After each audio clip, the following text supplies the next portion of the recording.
South Korea is facing the prospect of political turmoil as a court decides whether the country's impeached president should be removed. It's another crossroads in a crisis that's driving Seoul into deeper division. Stash Butler reports. Supporters of South Korea's impeached president line the capital's streets, one side of a growing rift that threatens to tear this democracy apart. President Yoon Suk-yeol's recent botched attempt at martial law has deepened a long-standing political divide. President Yoon Suk-yeol declared martial law out of patriotism. Communist forces have been destroying the rule of law. They are very close, Chinese and North Korea. Just meters separate the conservative president's followers from their rivals. Demonstrators here want the impeached president to return, but half a kilometre away, they're demanding for him to be kept permanently from power. As protesters await a court ruling on Yoon's impeachment due any day now, the division on the street is stark. I want Yoon Suk-yeol to be immediately impeached. The state of emergency martial law was wrong. He only has his self-interest in mind. Protests have swelled since December, when the president declared military rule to thwart what he called anti-state forces. The parliament, controlled by the Liberal opposition, quickly overturned his order and impeached him, before a criminal investigation eventually led to his arrest. Yoon was released from detention last weekend, but the insurrection charges continue to cast a shadow over both his future and the nation's.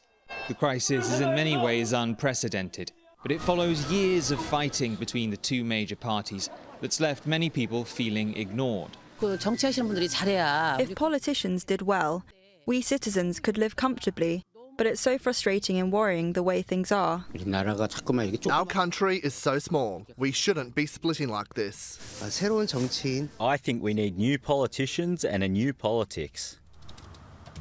The feeling is shared by 24-year-old student Jung Jae-hyuk, who worries politicians' point scoring means the real issues don't get solved. Like many young people, the aspiring game designer struggled with mental health at school. It's just, constant anxiety. Now he faces fierce competition for jobs and long working hours, part of what's given Korea one of the highest suicide rates in the world. People are killing themselves, but no one seems to care. I don't know. In the short term, polarization is likely to grow. Rioting by Yoon supporters has fueled fears the court ruling will spark violent protests. Removing the president would enrage conservatives, while liberals would condemn his return.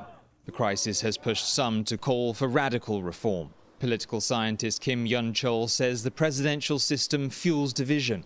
He's urging changes to the constitution to break the two-party deadlock and curb the president's power. We need to abolish powers that don't suit the times, such as the president's emergency martial law authority. Calls for change have been acknowledged by some politicians. We have to explain more that why we are arguing, why we are fighting, and for what. But changing the constitution would need cross-party support as the two sides drift further apart. The political standoff leaves this young democracy facing a dangerous spiral of polarization and a future of growing extremes. Stash Butler, Sky News in Seoul, South Korea.